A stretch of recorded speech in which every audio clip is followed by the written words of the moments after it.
Welcome to Random Gleanings. I'm Chris. He's Jesse. Jesse, we got a big CPI report this morning. Yeah, it would seem Santa came early as far as CPI is concerned. Came in 0.1 month over month, and the year over year came down from 7.5 to 7.1?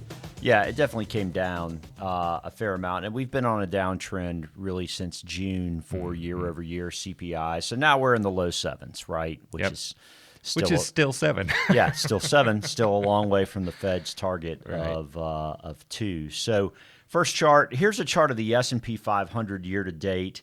And you can see there have been a few times that the market has come up and kissed that downtrend line. And look, it did it this morning yet again. It did it this morning. You know, I'll just be the first to say I for a long time was very skeptical of kind of technical market trading. It seemed a little bit voodoo to me. Right. But when you look at a chart like this and you see that this morning it opened right on that trend line and then through here at noon today, it's come off. Right. You know, there's something to it. So, okay, so there's something to it when you lack fundamental information otherwise, such as earnings beginning to drop. Last week we talked about earnings were basically flat year over year. So you start to trade on other types of information like technicals, right? So if the fundamentals are missing, but hey, we've still got to deal with the day-to-day, that's where technicals seem to kind of come into the equation. Yeah. So next chart, let's look at interest rates year over year. Yeah, I mean, so this is the yield curve modeled out as we've referenced a lot. The top line, the gray line, is where the yield curve is today, where the short end of the curve is you're getting a higher yield, a higher interest rate than the long end of the curve. And the blue line below it is where it was a year ago. So you were positively sloped in 2021, and now you're negatively sloped, which implies what?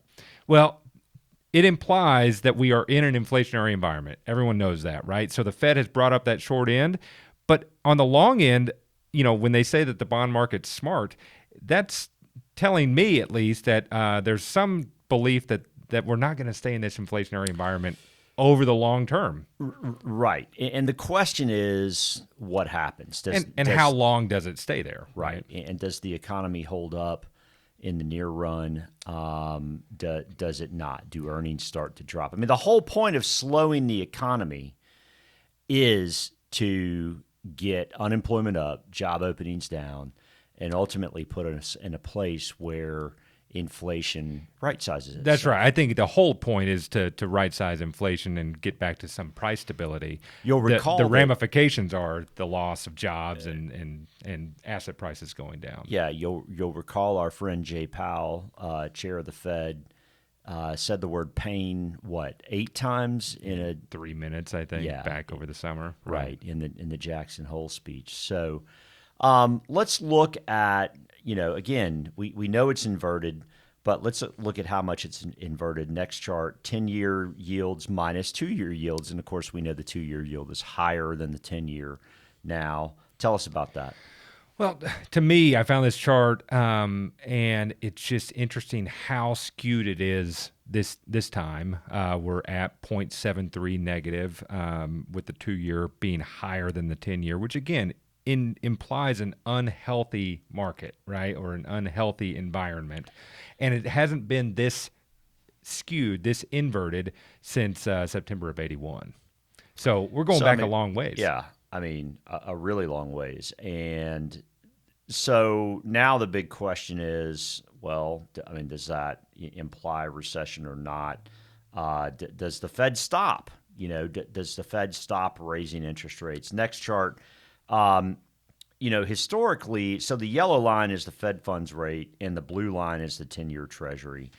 And, when we started the year, Fed funds was at 0 and the 10-year Treasury was at 1.5. So that's a spread of 1.5. Today, the Fed funds rate is 3 3/4 to 4. So just call it 3 7/8. And the 10-year Treasury is at 3.5, a little under 3.5. So now we're at a point where the Fed is above where the 10-year Treasury is. In most time periods, that has stopped the Fed from continuing forward. But you can see in the 80s, they continued to push it up to the upper side, even above the 10-year. Well, here we are recording on Tuesday, December 13th, and tomorrow the Fed is expected to raise the rate another 50 half, basis points. half of a percent. So which would put you at 4.25 to 4.5, pushing it that much 4 3/8. above, that much more above the 10-year. So yeah, how much further can they go? That's one of the big questions that I think we face as we go into 2023. So in this chart, it looks like the 10-year capped out, and I mean, we could go look this up, but the 10-year probably capped out around 15, and they got up to a 20 on Fed funds. So that's 1/4 higher. I mean, 1/4 higher than 4 is about 1.25. So that would imply 5.25 if you took the same kind of metric and applied it here. But the bottom line is it's restrictive, which means there's the potential for the economy to slow. Well, and do you think that's happening right now? Let's go to the next chart. I think that there's evidence that is starting to support that the economy is slowing, right? We've looked at JOLTS numbers and unemployment numbers a fair number of times. I found this chart that references just another data point in that scheme of things out of LinkedIn, which, there's a fair argument to be said that maybe the real economy plays out on some of these things, right? Like the social media sites. And so hiring down 4.9% in November from the month prior, and down 20.5% from a year prior. Year over year. Yeah. So, I mean, that is slowing. Well, given the number of hiring emails I get from LinkedIn, I would think it has to be a pretty accurate source, either as an employer or someone trying, to hire somebody away. So has to be. So the real question I have then is all right, so the market is championing lower inflation, which, I mean, we've talked about less bad is good. And by the way, when we said that back in September, we were talking about less bad is good from now until the end of the year. You go into 2023 from that time period back in September, and I would say I have no opinion about 2023. But now that we're almost pushing up on 2023, obviously you have to start forming your opinions. The big question I have is what do earnings do from corporate America? We've already identified in previous Random Gleanings that we're coming down on basically flat year over year earnings. And that's how you get to negative, of course. So I went back because the last time, the floor kind of dropped out from underneath anyone, and in a price to earnings multiple, a fraction, right? The denominator is earnings. So if earnings drop, well, then that means that the floor is kind of falling from underneath you, right? Yep. So the question I had was looking back the last time that happened from an elevated multiple, an elevated price. I think when we started this time period, we were at like 19 times earnings. Of course, back in 2000, we were like 25 times earnings. So we were much more expensive, but 19's not cheap, right? Right. So when, back in that time period, the Fed was actually lowering rates. And to be fair, the reason I started in July of 2000 is because that's when initial unemployment claims started up in the summer. And so initial and continuing unemployment claims in that time period in 2000 were starting up. The Fed started lowering interest rates, okay? Not pausing, lowering.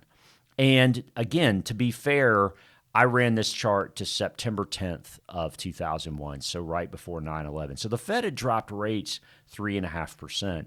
And in that time period, equities went down 25%. So again, it's from an elevated PE multiple, but if earnings start dropping, the question is, what will we see? Not forecasting that by any means, just simply saying, hey, rates can go down and stocks go down too. Yeah. Well, there's that. And of course, in this cycle, at least maybe the best outcome from a Fed perspective right now is a pause. Right. Not necessarily a turnaround and then bringing rates down. So let me say one more thing on that. The other thing is, again, we talked about the inverted yield curve, and we talked about the fact that, the 30 years at 3.5 and the 1 year's at what, 440, I think, somewhere in that neck of the woods. the question you have to ask, because the long end's done a little better. The longer maturity bonds have done a little better in the last month or so. The question you have to ask is that the yield curve championing lower inflation, or is it starting to factor in the potential for recession? Well, if recession happens, which is what these things tend to predict, right? We've talked about that in prior episodes. Inflation disappears. Inflation's going to go. So Right. It may be telling us both effectively, right? Yeah. Hey, so you found this very interesting kind of notion from a tweet guy that you follow, or a Twitter guy that you follow. Talk to me about this. So this kind of freaked me out a little, in all candor, because the question about Because you've got an 819 credit score? thankfully I don't need a car loan. Right. But suffice to say that, this guy said, we just had this is from yesterday at, mid-morning, we just had an 820 credit score get quoted 8% from Capital One for a car loan and 10% from Ally. Ally Bank is the old GMAC Finance, so General Motors Acceptance Corporation. So Ally, 10% for a car loan. Never seen that before. And he goes on and makes some comments, but I mean, this kind of freaked me out to the extent that I had a conversation with a banker or two about this. Next chart. So the prime rate, which is what most banks loan variable rate money on to the retail public, was at 3.25% at the beginning of the year, and it's almost 7% now. So, I mean, maybe 8 isn't as alarming, but if you're pricing 1% above prime for a car loan with an 820 credit score, or even a 10, I mean, what do those companies see about the economy that we don't? Either they're trying to price in some risk of getting a car back and not getting that money, right? That's what that reads like to me. Or maybe a more optimistic view is, and this isn't particularly rosy, but maybe that the supply chain still is broken to some extent, and they can't bring enough cars to market, and so if you want one bad enough, you'll pay for it. Yeah, I don't know. Maybe I don't know either. I'm like you. I'm glad not to have to be in a position where we have to buy a car right now. Yeah, I don't know that I subscribe to the supply chain aspect. Yeah, that's fair. Just based on data thus far. I'm not saying it's wrong. I'm just saying supply chain seems to be better. It's gotten a lot better. Yeah. That looks to me like pricing credit risk. And I mean, from an 820 credit score, why are you pricing 200 to 300 basis points above prime on a car loan? That just doesn't make any sense to me. But guy's obviously seeing it, so he's tweeting about it. And by the way, that's what's so interesting to me about Twitter is that you can pick up little tidbits along some little that. random gleanings. Yeah, you can get some random gleanings. That's right. All right, next chart. This has to do with the number of folks taking hardship withdrawals from 401k plans. And just as a reminder, a hardship withdrawal is, you're buying your first house. You're in danger of losing your house. You've got major sickness, right? Those are reasons, and they're prescribed by the Internal Revenue Code as to when you can take them. And the rules have gotten a little better, a little more friendly, but it's still restrictive. I think the difference between an IRA, right, still retirement it's not money, a loan. It's not like, oh, yeah, give me my money. Right. An IRA, I can come get money if I have to, right, and want to. I'm going to have a penalty associated with it. A 401k, that you have to justify, you have to tell your trustee what you're doing with it. It is a permission-based system. And it's limited as to what you can do. So correct. And I mean, it's not a massive number, 0.5%. I mean, obviously, not a massive number.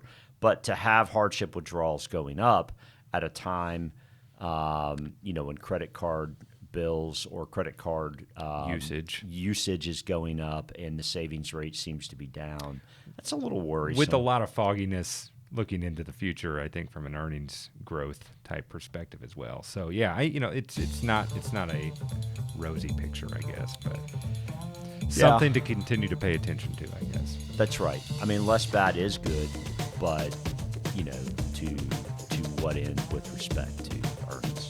So anyway, All right, that's all I got.